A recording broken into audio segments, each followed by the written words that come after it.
મારી સાથે જે વ્યક્તિ છે એ ચહેરો જોઈને કદાચ તમે થોડા અસમંજસમાં પડી જશો। આ ચહેરો જોઈને તમને કદાચ એવું લાગશે કે મારા જે હાથ જે ખભા પર છે એ રાજ્ય કક્ષાના મંત્રી છે રાજ્યના। બિલકુલ મોરે એકદમ ચહેરો મોરો સેમ છે, કારણ કે લોહી એક છે। કાંતિભાઈના ભાઈ છે અને મંચ છે ખેડૂતોનું।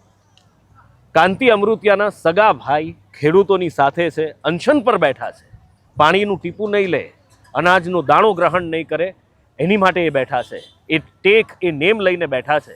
આખરે કેમ તમે તો રાજ્ય કક્ષાના મંત્રીના ભાઈ છો, પણ આજે ખેડૂતની સાથે ઊભા કેમ રહેવું પડ્યું? અમારે એ જાણવું છે, ખેડૂત માટે તમારે સરકાર સામે લડત કેમ આદરવી પડી? નો આપે તો વળતર નો આપે તો લડાઈ કરવી જ પડશે, અને કરશું ખરા।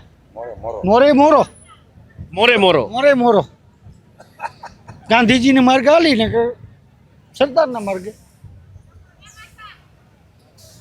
ભાઈ સામે લડવું પડે તો લડી જ લેવાનું ને, આમાં શું હાલ? મારે ખેતી છે તો ખેતીને હું લડું, એ રાજકારણ લડી જ લેવાનું। મોરે મોરો મોરે મોરો મોરે મોરો ભાઈ જેવું કંઈ રાખવાનું જ નહીં। તો આવી જાય ભાઈ, આવું તો લડવું જ પડે ને। ગામનો દીકરો હું તો પછી ગામના દીકરા પડે કે મારે મોરે મોરો ગમે ને બાપ અમે લડી લેવાનું।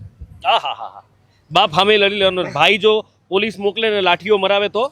અરે લાઠી ગોળી મલાવી દઈએ ને, હાથે માર લેશું એવી તાકાત છે। હાથે હું કામ મારવી? એમને અમે મારશું ને અમે મારશું, એ તાકાત છે જ। ખેડૂત મરે નહીં? હા, મારવીને મરે ને, મારી નહીં મરી રાખે ને આપણે બસ।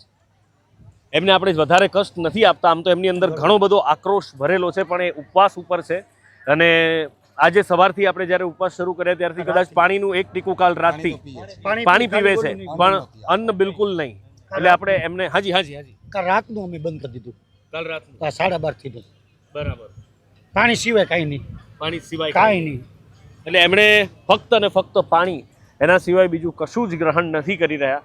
એટલે આપણે વધારે એમને પરેશાન સ્વાભાવિક રીતે નહીં કરીએ કે એ અનશન ઉપર છે, એમની એનર્જી એમને બચાવીને રાખવાની છે, કારણ કે એમનો સંઘર્ષ ખૂબ મોટો છે, એમની લડાઈ ખૂબ લાંબી ચાલવાની છે। અને ખેડૂતની આ લડાઈમાં તમે ખેડૂતોની સાથે છો કે કેમ, તમે કોની સાથે છો એ મને જરૂર કોમેન્ટની અંદર કહેજો।